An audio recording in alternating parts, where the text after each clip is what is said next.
So we will read about right now massive transfusion, which is a very important topic that can be asked in medicine, surgery, obstetric, wherever, which subject you are, matlab ki, that will ask anywhere.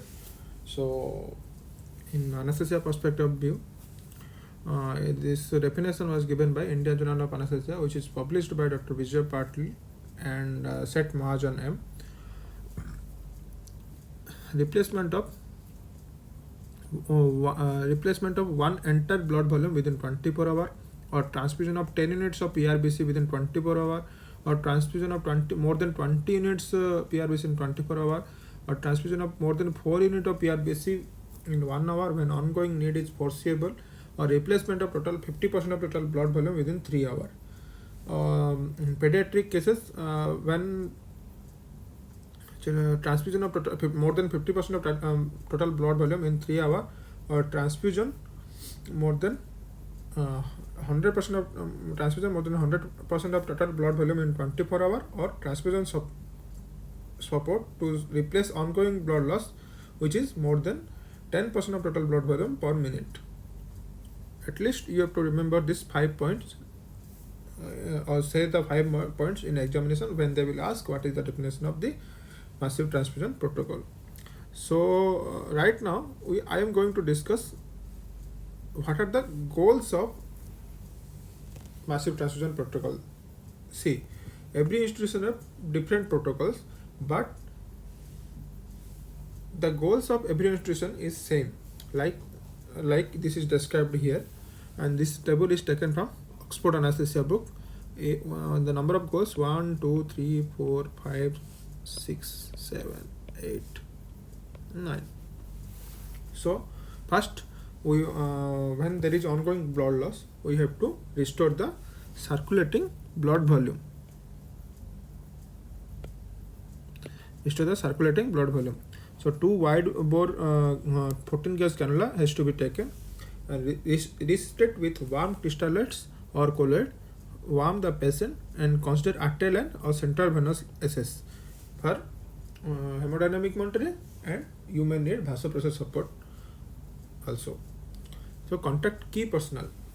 So you have to contact the senior anesthetist or senior surgeon in obstetric cases, or senior surgeon in surgery cases, or senior obstetrician in obstetric cases, and call blood bank or hematologist. Tell him that there is ongoing blood loss is going on, and activate massive transfusion protocol. To arrest bleeding, tell surgeon to apply surgical clamp or different surgical intervention, or call intervention radiologist also. Request laboratory investigation, blood count, complete blood count or fresh blood count, APT, APTT, fibrinogen, and cross match, and check patient identity. Biochemistry, ABG, repeat clotting and fresh blood count and fibrinogen after products or every 4 hourly. May need to give blood products before results available. So what request you will made in blood transfusion?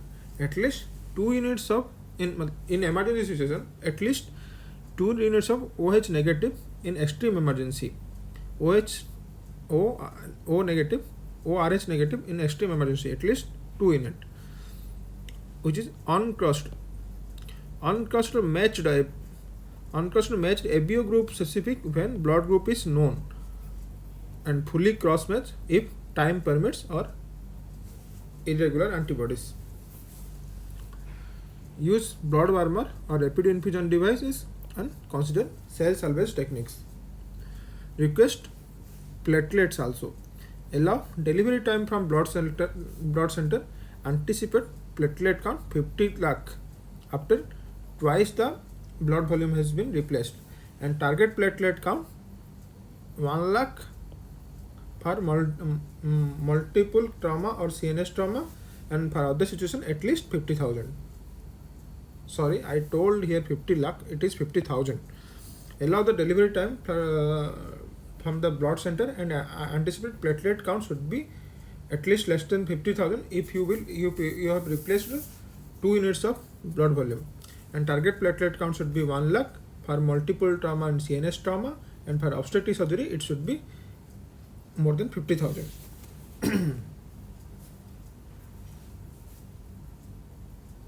Request FFP, aim for PT or APTT at least less than 1.5 times the control INR. Allow 30-minute thawing time. And request cryoprecipitate 2 pack. 1 pack represent pooled donation from 5 donors, which replaces fibrinogen and factor 8. And low fibrinogen associated with microvascular bleeding, and deficiency develops when plasma poor red blood cell used for replacement. Aim for fibrinogen more than 1.5 gram per liter. Allow delivery time plus 30-minute thawing time. Suspect DIC, treat the underlying cause. These are the primary goals during the massive transfusion protocol. First is restore circulating volume. Second is contact key personnel. 3 arrest bleeding. 4 request blood investigation. 5th is request blood product like PRBC, FFP, platelets, and cryoprecipitate. 5th is suspect DIC and treat the underlying cause if possible. So, what preoperative management you will do? So, early communication with the anesthetic department is essential. Apart from minor surgery, a consultant anesthetist should be available who is prepared to manage the patient.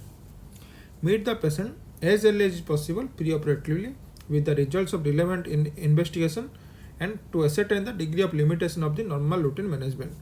Involve other specialists like hematologist and intensive care specialist. In UK or US, there is practice of Jehovah's Witness. What is that? Actually, some Christian personality believe that they should not take blood from other people as their religious conscience. So you have to take consent and you have to make them understand what will be the complication if they will not receive the blood and what will be the complication if they will receive the blood.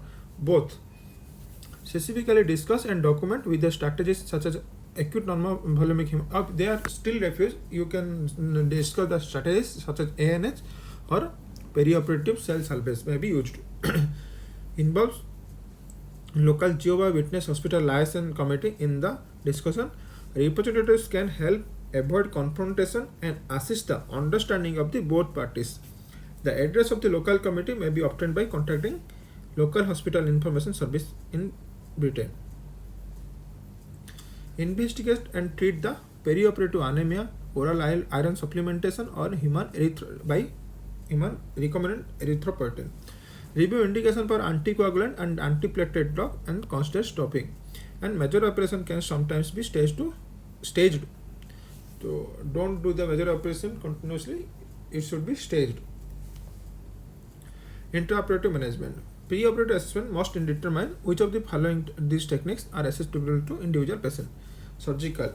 Consider stage or laparoscopic surgery. Meticulous surgical technique, use of ultrasonic laser scalpel, biohemostasis, example alginate dressing, fibrin glues or sealants will decrease the surgical blood loss. In anesthetic techniques, reduce venous oozing, avoid venous congestion by during patient positioning, avoid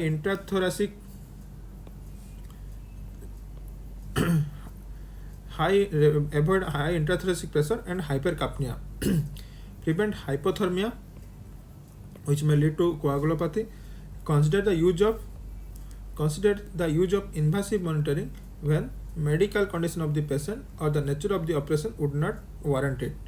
The potential benefits of risk of hypotensive anesthesia and regional anesthesia should be considered. Drug therapy, antifibrinolytic like tranexamic acid 1 gram IV start followed by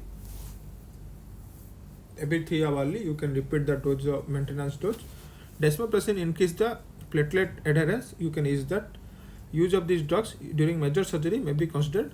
Acute normovolumic hemodilution may be acceptable to Jehovah's Witness even though it involves removal and storage of the blood from the circulation as long as blood does not break contact. Intraoperative cell salvage acceptable to most of the Jehovah's Witness. Red cell substitutes, perfluorocarbon or hemoglobin solutions may be acceptable to some GWAS witness as alternative to transfusion. These products are not available in UK or in also not in India also. Although these are case reports of off license use. Alternative to clotting factor, there are case reports of successful use of recombinant factor 7A in GWAS witness undergoing major surgeries. What are the post-operative management? Intensive care, low threshold for admission. Treat post-operative oozing aggressively. And remember, simple measures such as direct compression and early re-exploration is mandatory. Hyperbaric oxygen therapy in severe blood loss or anemia. This may swiftly reverse the hypoxemia. However, hyperbaric facilities are not readily available and technique has practical difficulties. So, in exam, at least you have to write the definition at the goals and the headings of at least pre-operative management, intraoperative management and post-operative management. You have to write this much. Thank you so much.